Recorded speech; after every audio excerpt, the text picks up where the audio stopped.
So first of all, I want to express how proud I am of you, Claudie, for sharing your story.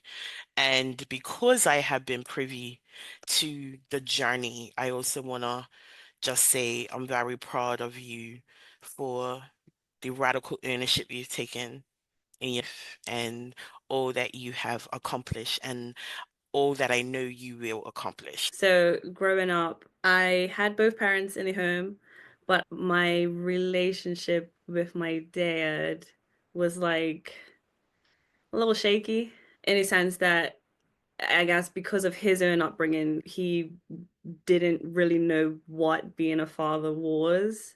So growing up, I became a teenager, would have been like seeking attention from guys and I guess looking for yeah, that affirmation from different male characters in my life.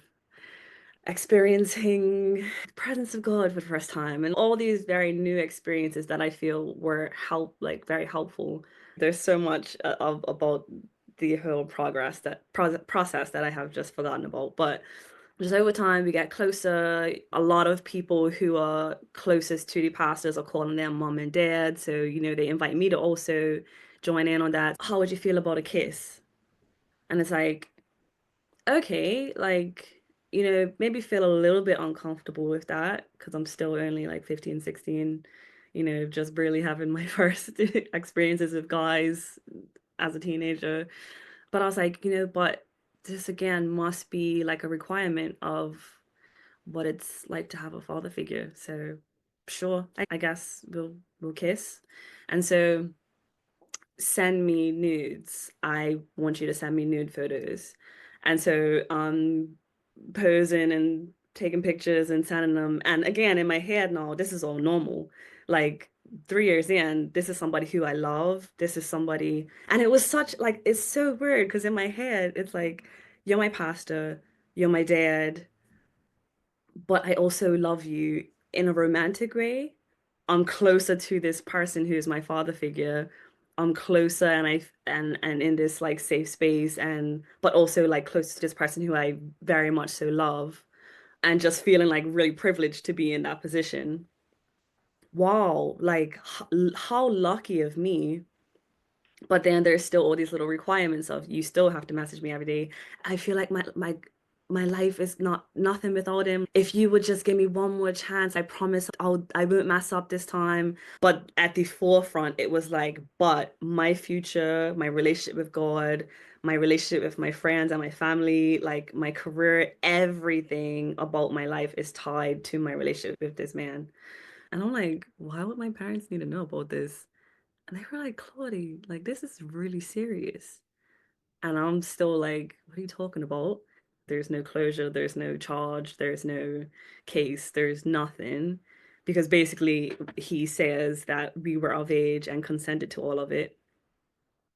I have dreams that trigger me. I see somebody who looks like him, it triggers me. I hear about the church, it triggers me. All these things trigger me. I don't want to see his face. I don't want to see the family. I don't want to see his wife. I just got to a place of being fed up with feeling that way. Accept that word, to accept that I was taken advantage of, to accept that my vulnerability with having in like daddy issues basically was taken advantage of. It was difficult to accept words like abuse and rape and associate it with myself. And then later on, realizing the anger that I had been feeling all this time was not my anger. It was anger that other people were telling me that I needed to feel. And then realizing, actually, more than being angry, I feel really sad. And I was abused and taken advantage of by this person who also taught me these things. So, like, trying to reconcile in my head that both things could be true and not completely throw away all of it. A lot of people don't recognize that abuse does not happen outright. Sexual, financial, emotional, it doesn't happen outright. Usually the person is groomed into a level of safety, and then things gradually increase because you allow yourself to be vulnerable with that person. When I talk about survival mode and exiting it, it really does come down to this point where we really got tired. And it's not just, I'm not tired of just the residual impact of the trauma that I'm experiencing. I'm tired because I recognize that I'm stuck. I would say I became a people pleaser, but a people pleaser in the sense that I want to do everything in my power to make sure that you keep liking me. I want to be the funny person in the room, but then equally like having to step into a social situation that I'm not familiar with was for a long time like terrifying. I'm listening to respond rather than actually listening to hear what you're saying and telling me.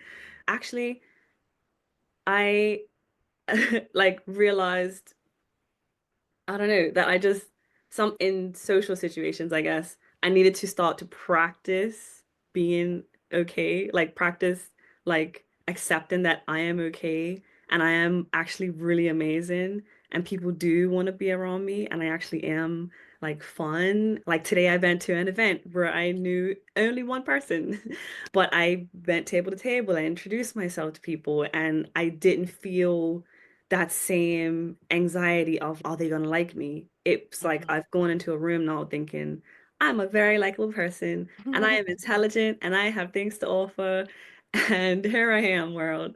Oh, you are confident walking into rooms. You're not in that space needing to people please because you recognize that I don't need to do that here in order to be liked.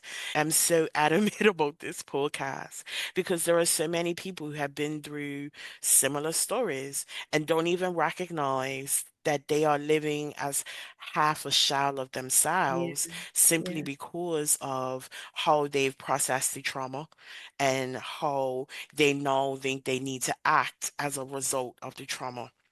Basically that there's no formula for healing. And for myself, like thinking about how it's happened over time and it's happened in fragments. And there were times where it was just like a very little thing that I was able to acknowledge and move past. Audience, healing is messy and you have to give yourself some grace. You have to give yourself some time. This is not instant gratification, which is why I often say there is no such thing as healed. It's a Mm. journey.